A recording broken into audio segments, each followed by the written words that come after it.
Apreciado colega, para mí es un gusto dedicar estos minutos a reflexionar en la palabra de Dios contigo. Acompáñame por las páginas de este libro inspirado y permitamos que Dios nos pueda hablar.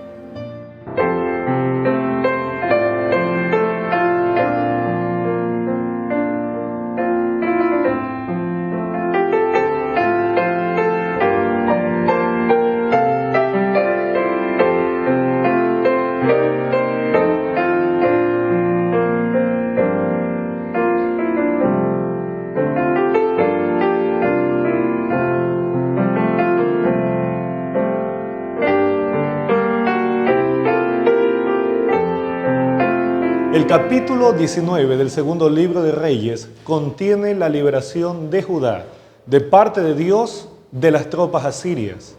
La Escritura nos muestra en el capítulo 18 que había el Rabsacés traído un mensaje de Sennaquerib amenazando el reino del sur, el reino de Judá, y diciéndoles que se rindan porque el rey había dicho que si se rendían tendrían vida, pero si no morirían.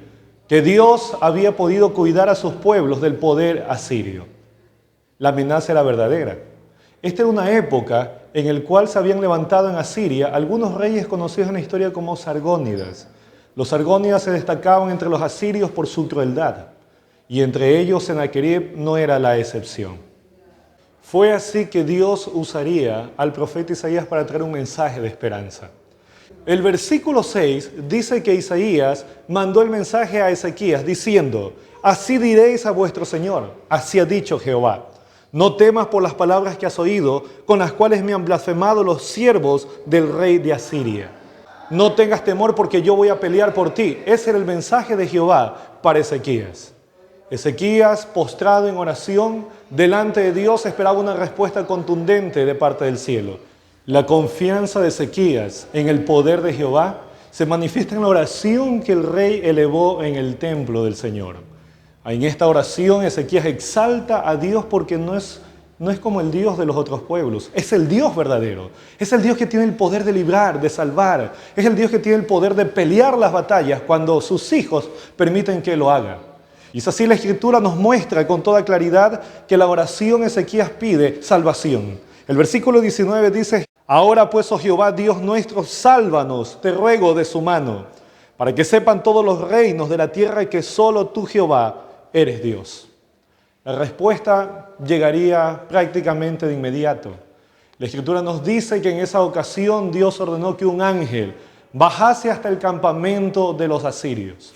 En esa ocasión Sennaquerib no se encontraba en el campamento que estaba acosando a Jerusalén, pero sí nos dice la historia que se encontraba en el camino que cuida el cruce a Egipto. Sin embargo, el campamento que había dejado para acosar la ciudad santa de Dios sufrió una grande devastación. Ese ángel que Dios ordenó que vaya y visite este campamento destruyó a 185,000 bravos guerreros asirios. Hombres que nunca habían perdido una batalla, ahora se veían totalmente devastados por el poder de Dios. 185,000 hombres que murieron en un solo acto de un ángel vengador. Ese es el Dios al quien nosotros servimos cuando permitimos que actúe. Totalmente vencido, a Sennaquerib no le quedó más remedio que volver a Asiria. La historia nos muestra que en un intento de disimular tan terrible derrota, mandó a construir en una de las paredes de su palacio la famosa caída, el famoso sitio de la caída de la ciudad de Laquis. Laquis era una ciudad más pequeña, más humilde en comparación con la capital que era Jerusalén.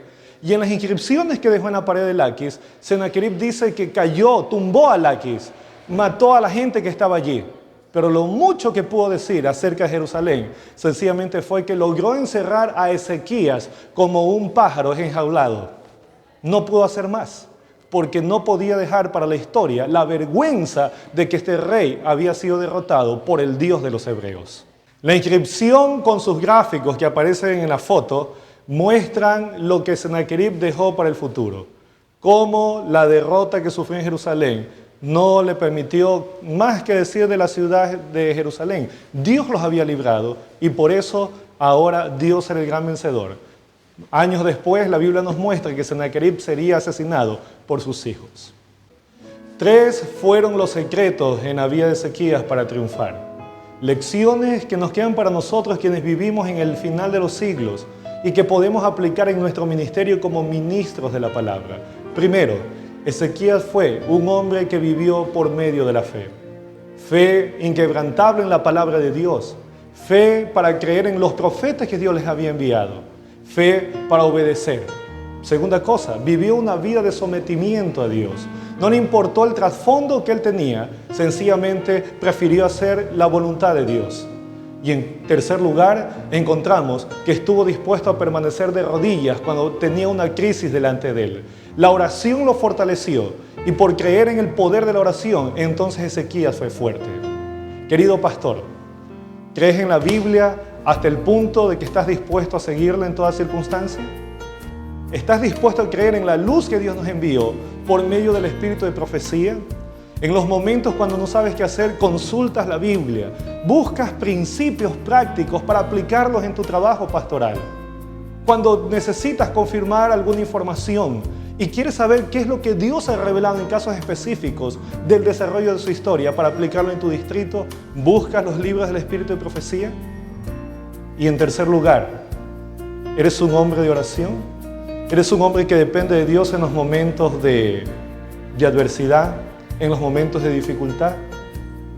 Si no es así, este es el momento de decirle: Señor, ayúdame a ser un hombre conforme a tu palabra, que se someta a tu luz y que nos ayude su Espíritu Santo a crecer cada día en la comunión, en el reavivamiento y en la relación con nuestro Padre Celestial. Que el Señor te bendiga y que podamos ser reavivados por medio de su palabra. Reavivador.